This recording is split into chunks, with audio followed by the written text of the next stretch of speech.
Good morning. My name is Fernando Figueroa, and it's a great pleasure to be here with this audience. This is a great conference, and I've been also in last year's conference. It's a fantastic venue to be able to see Peruvians that are in the US as well as Peruvians that are coming from Peru and other places. So I'm going to go directly to my talk.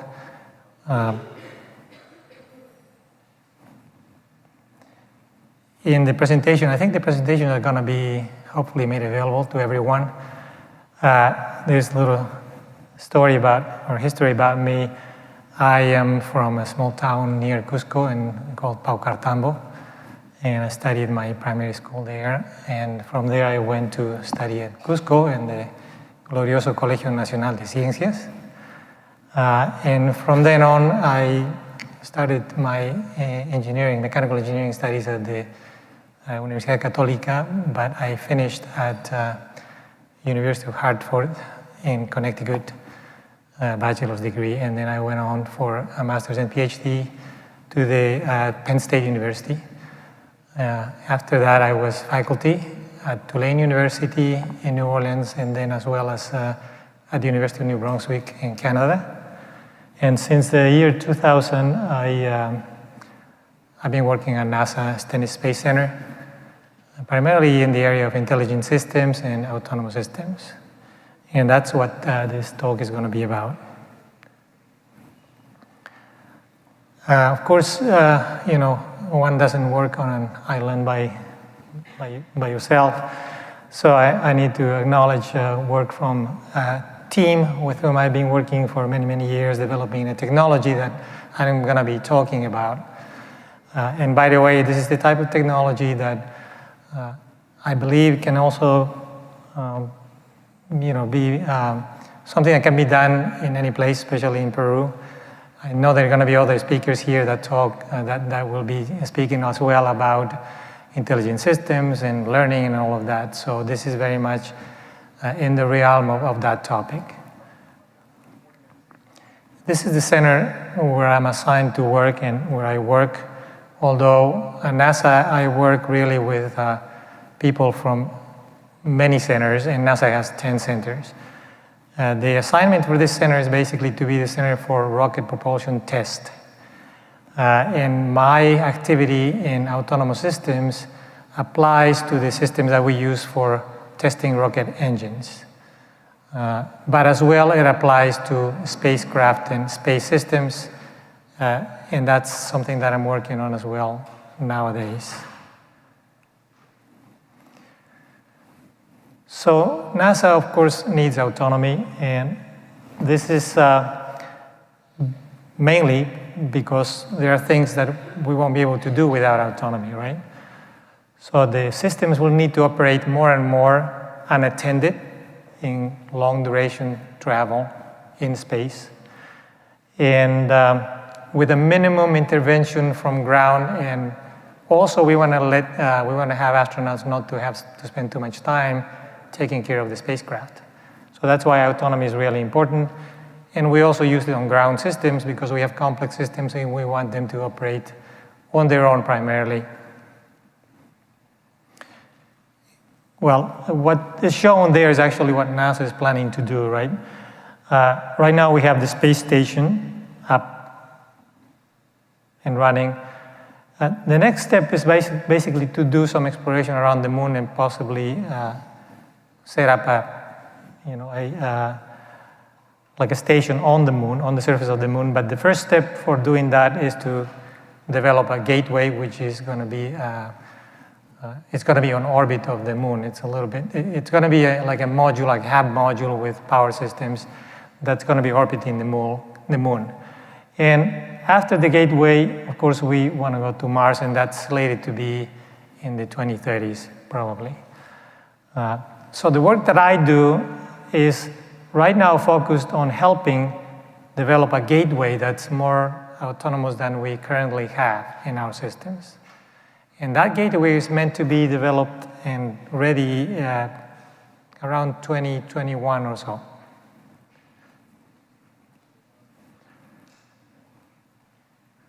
The concept of having autonomous systems or systems that embody intelligence, the way I look at it is that in terms of how we operate at NASA, our systems, right?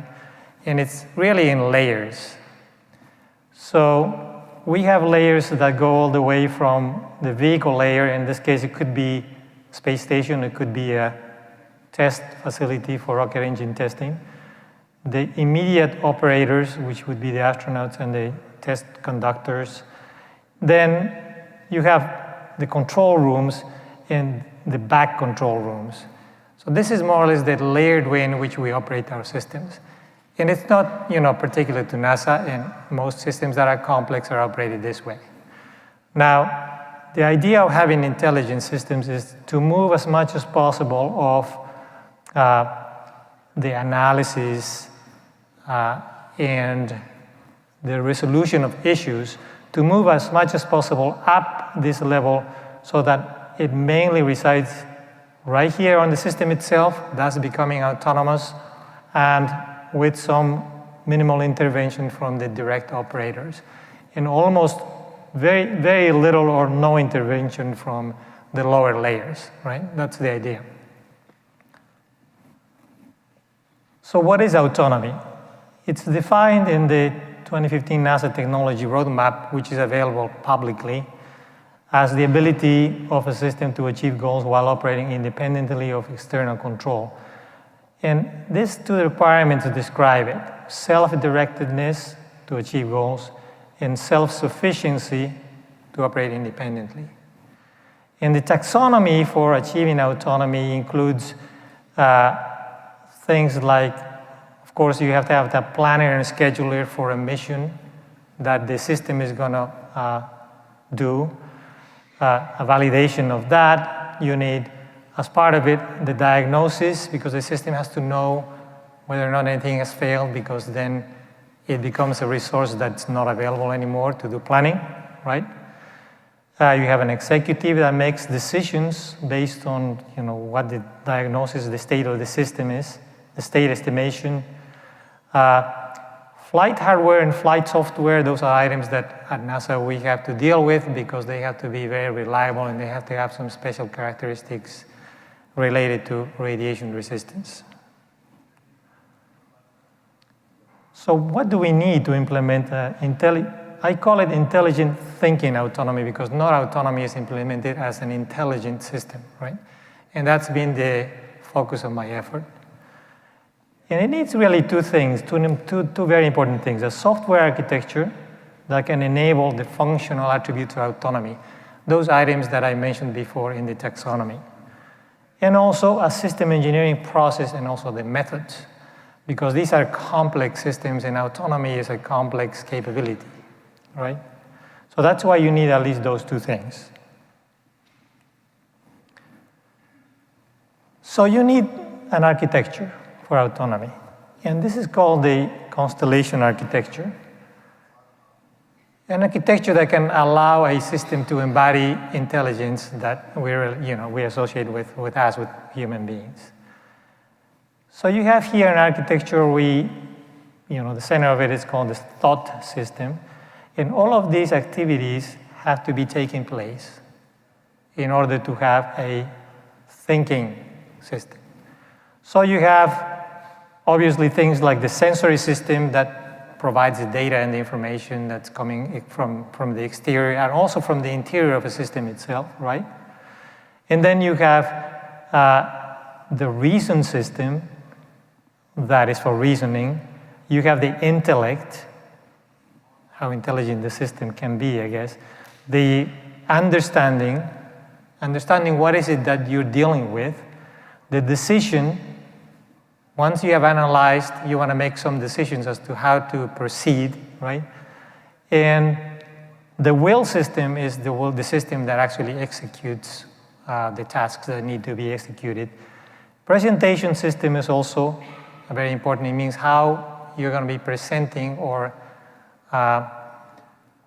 showing or making everyone else aware of what's going on in each one of these nodes that comprise the architecture for a thinking system, right? So communication is controlled, thinking begins. This is in the thought system, right? In this here. You have to involve contemplation, consideration, self-awareness, self-consciousness, all of those things that we have. So this is very difficult to do, and this is what the software environment has to allow you to do if you want a thinking autonomous system. You have to have communications from an external things that affect the system, right? And also internal, so that these nodes can communicate with each other. So you can see that the architecture is not a system with subsystems, but a constellation of nearly independent, unique systems. All of those nodes have to be independent and unique, okay? And this is the functionality that must be supported, okay? Again, this is repeating what was said before. Be able to think and contemplate, receive instructions, receptive, so on. One important thing here is that must be able to communicate in the human language with people in other autonomous systems and among its own internal systems. It means there has to be an ontology, there has to be a language upon which these systems can communicate easily, because there's a lot of interaction, and if you don't have that, it's very difficult to integrate all of those nodes. And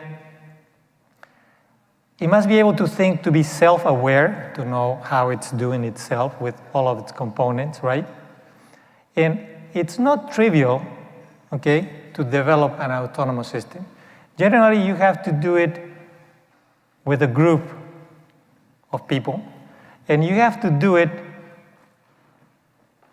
you have to use it, you have to define it as a large-scale project, okay?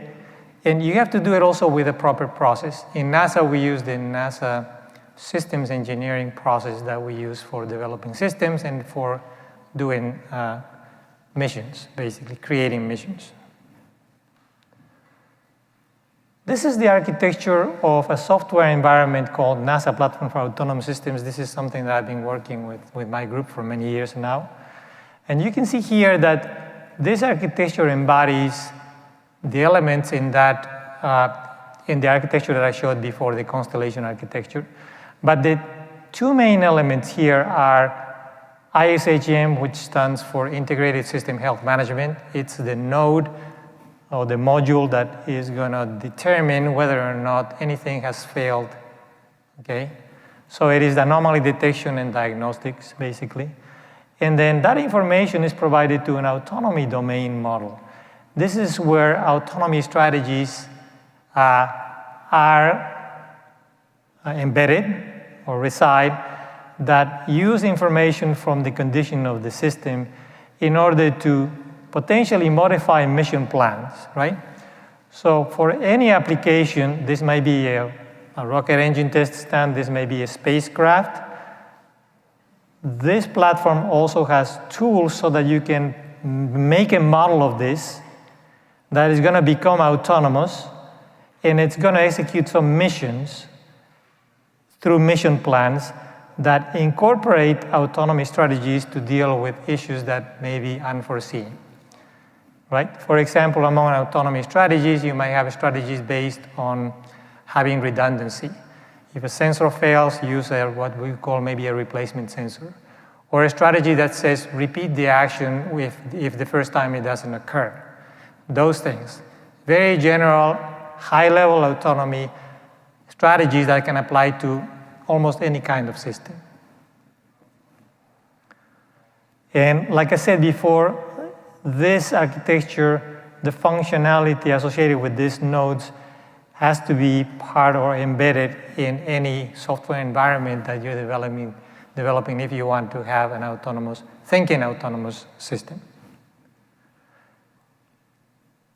What are the approaches to achieve autonomy? And this is a little bit to go to what folks are doing now. I mean, big companies trying to do autonomous vehicles and so on. I think a lot of people are using neural nets, right?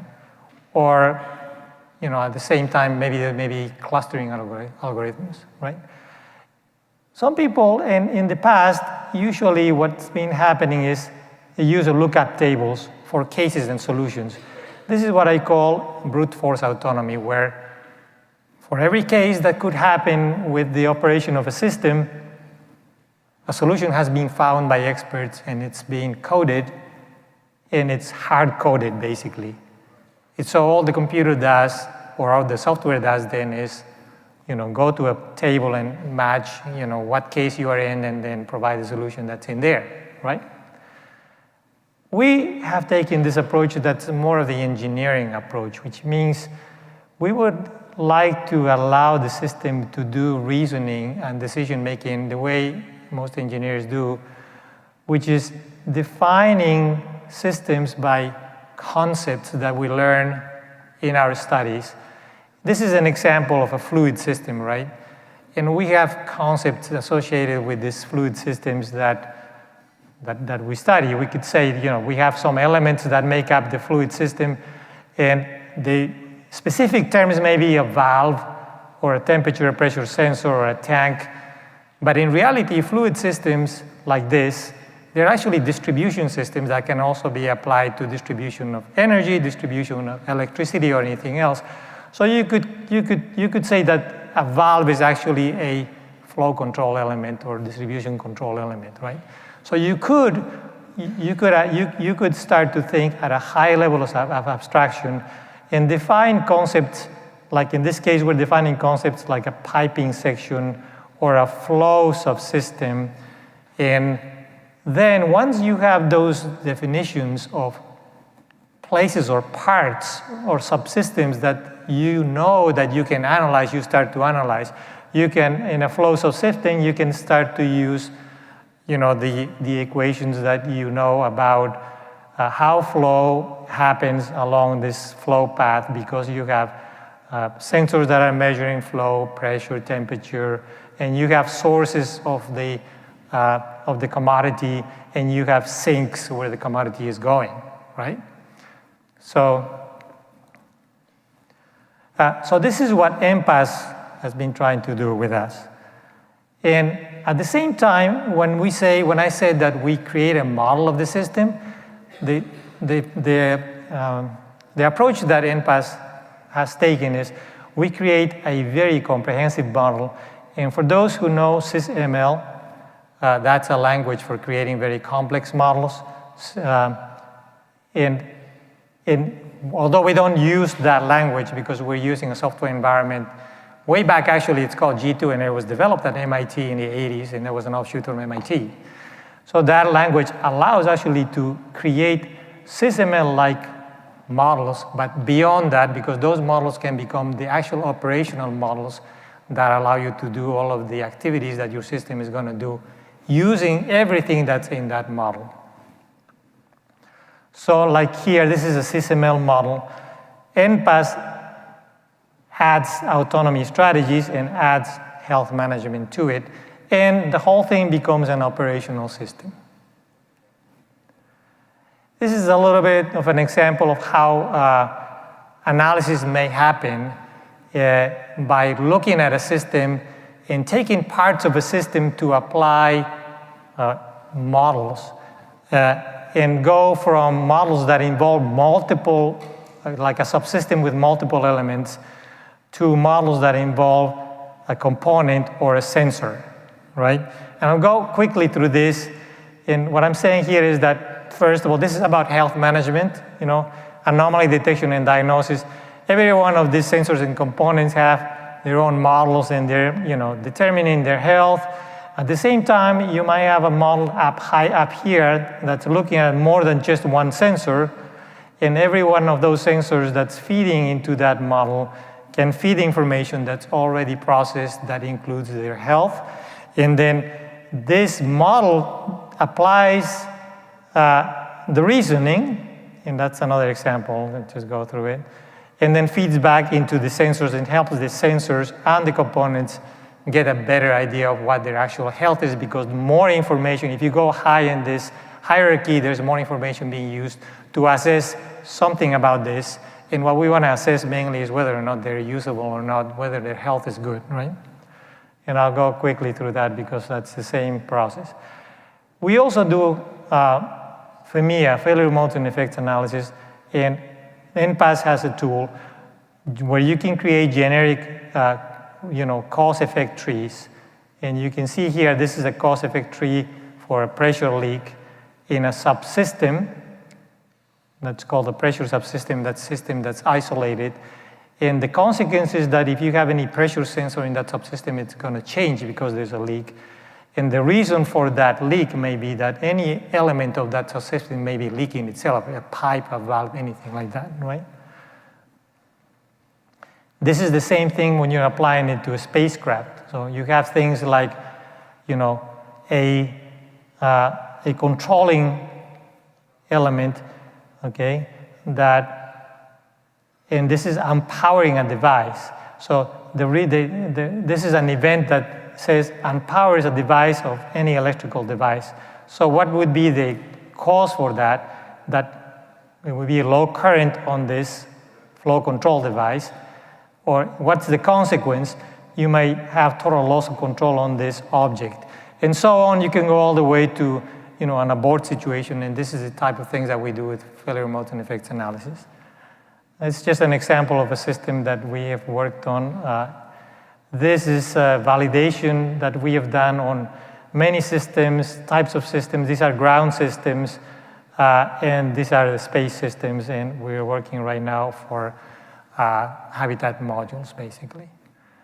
And these are just some thoughts, again, about autonomy. You don't want hardwired autonomy because that's not thinking autonomy. Hardwired autonomous system is really a contradiction in terms, in my opinion. And so you can generate ideas using those nodes that I showed and that should be represented in that constellation architecture. A few more concepts associated with what I talked about and related to that constellation architecture. So pure thinking is considered a system of concepts. Logic is in turn the science of pure thinking. So the design of autonomous systems, we can originate concepts from the reason, the intellect, and even the presentation, because in the end, you think with concepts and you reason with concepts, right? And that's it. Any questions?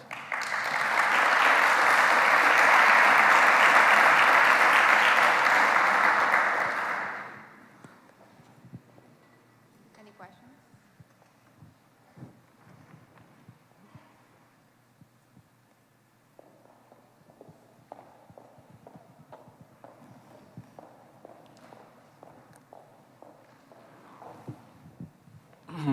Just one quick question. That was a very nice talk. I'm sure it's very hard to summarize everything that you've done into a few PowerPoint slides. But with that said, do you think that there's going to be this might be kind of a joke or not, but do you think there's going to be a need for humans to go to Mars? Or are you just going to have autonomous systems and robots running everything? So we already have, of course, the lunar rovers that are going around Mars. The need, I think it's a human need for exploring. And also, it's very difficult actually to explore with robots. So there are two issues here, right? So we need to make the robots really autonomous. The ones that we have on Mars are not so much. They have some level of autonomy for navigation, but so many other activities are involved in exploration that it's too difficult. So autonomy is going to help to enhance that. But I think there is no replacement for a human to be there and do the exploration. Plus, humans do, I think, want to experience being there, right? I mean, this is what I think is our natural call. Thank you.